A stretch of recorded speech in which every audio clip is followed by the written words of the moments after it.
Before we begin, make sure you like this video, subscribe to the channel, and turn on notifications because stories like this take time, research, and heart to tell. There comes a moment in every entertainer's life when applause no longer drowns out the noise inside. For Larry the Cable Guy, that moment didn't arrive with scandal or headlines. It arrived quietly, slowly, and painfully. On the surface, he was still the same loud, confident figure millions recognized. But behind the jokes, something was unraveling. What the audience saw was a character built to entertain. What they never saw was the man underneath, struggling to breathe under the weight of expectations. This isn't a story about quitting comedy because of failure. It's a story about survival, identity, and the cost of living inside a character for too long. Long before the fame, before the catchphrases and sold-out arenas, Larry the Cable Guy was simply Daniel Lawrence Whitney. He grew up on a quiet farm in Nebraska, far removed from stages, cameras, and critics. His childhood was modest and grounded, shaped by routine, open land, and a slower pace of life. There was nothing flashy about his early years, but those experiences would later become the foundation of the humor audiences loved. When his family moved to Florida during his teenage years, everything changed. The culture shock was intense, and Daniel suddenly found himself in a world that felt unfamiliar and demanding. He didn't feel like he fit in, but comedy, unknowingly, was beginning to form as a coping tool. In college, while studying drama and speech, Daniel discovered something accidental that would change his life forever. He started experimenting with a Southern accent, borrowing it casually from roommates just to get laughs. What began as a joke quickly turned into something powerful. Audiences reacted instantly. The laughter was louder, the attention stronger, and the response addictive. Slowly, that accent evolved into a persona. Radio appearances followed, then stand-up bookings, and before he realized it, Larry the Cable Guy was born. The character was bold, unfiltered, and fearless, everything Daniel himself felt he was. With every laugh, Larry grew stronger and Daniel faded further into the background. By the mid-1990s, the transformation was complete. Daniel was no longer introduced as himself. He was Larry everywhere, all the time. Fame arrived fast and violently. Comedy albums went platinum, tours sold out arenas, and catchphrases became part of everyday American language. "Get Hard Done" echoed through stadiums and living rooms alike. From the outside, it looked like the ultimate success story, but fame has a way of demanding more than it gives. The higher Larry climbed, the harder it became for Daniel to step out from behind the mask. The character wasn't something he performed anymore. It became something he had to live. Touring intensified the pressure. Hundreds of shows a year, constant travel, endless interviews, and no real downtime.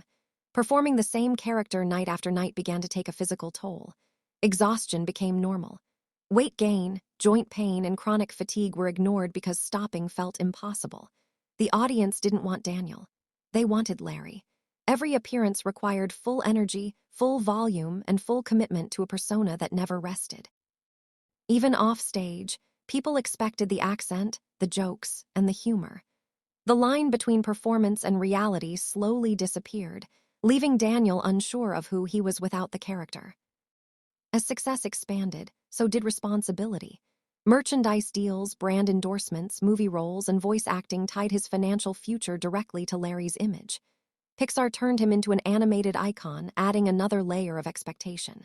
Children loved him. Adults quoted him.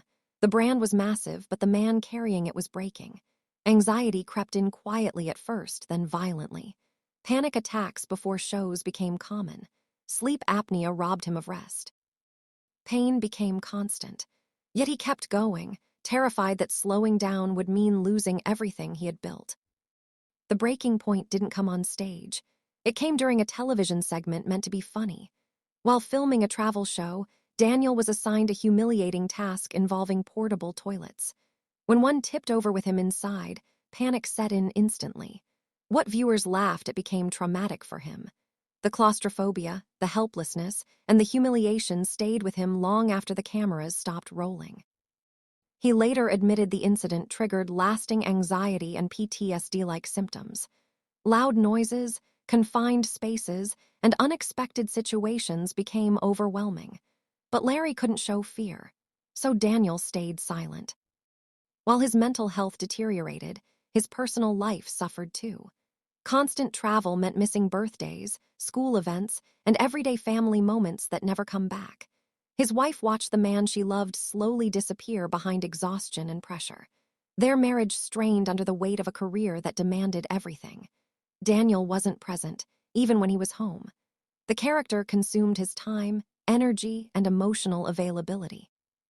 Comedy had given him success, but it was quietly taking his family, his health, and his sense of self. As the comedy landscape changed, Larry's style faced increasing criticism. Audiences leaned toward introspective, personal storytelling, while his loud, catchphrase-driven humor was labeled outdated by critics. Reviews grew harsher. Social media amplified every misstep. Political jokes brought backlash from both sides, alienating parts of his own fanbase. For the first time, laughter didn't feel like support.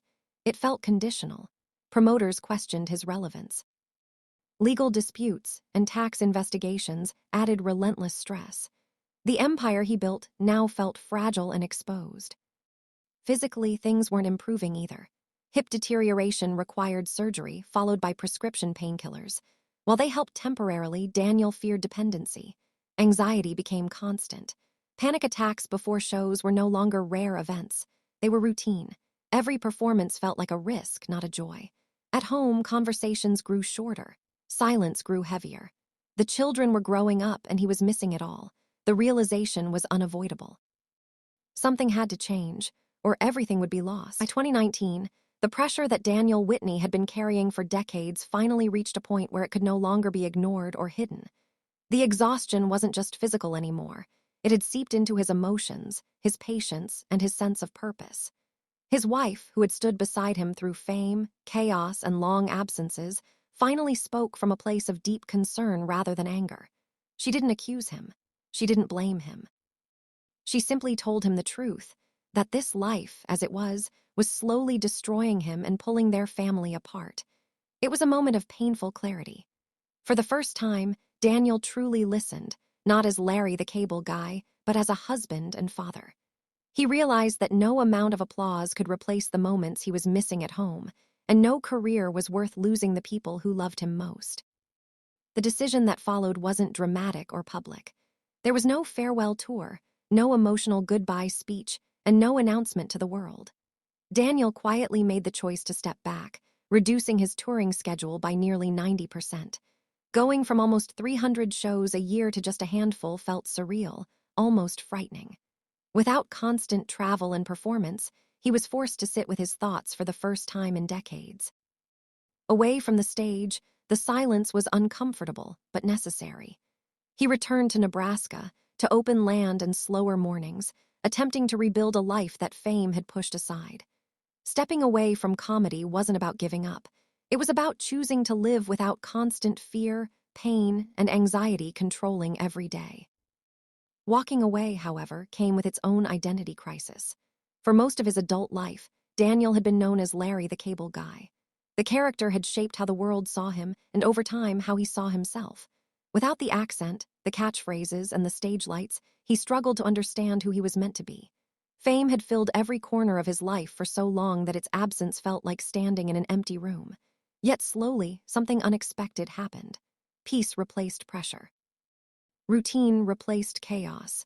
He began focusing on his health, his family, and causes that mattered to him deeply. Charity work became a meaningful outlet, allowing him to help others without sacrificing himself in the process.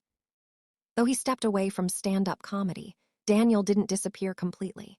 He continued voiceover work, especially roles that didn't demand relentless touring or emotional exhaustion. Projects like animation allowed him to stay connected to creativity without living inside a persona that consumed him. He experimented with small ventures, made occasional appearances, and stayed present in his children's lives, something fame had once stolen from him. The applause faded, but something more valuable took its place: stability. For the first time in years, he wasn't performing to survive. He was living to heal. Comedy, once his entire identity, became something he observed from a distance rather than something that defined him. In the end, Larry the Cable Guy didn't walk away because he lost relevance, money, or talent. He walked away because Daniel Whitney finally chose himself. The character that brought laughter to millions had slowly become a prison, demanding more than any human being could give.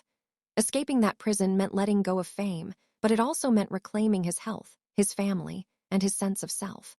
The world moved on, comedy evolved, and Daniel accepted that chapter of his life had closed. What remains is not a fallen star, but a man who survived the cost of success. Sometimes, the bravest ending isn't applause, it's peace.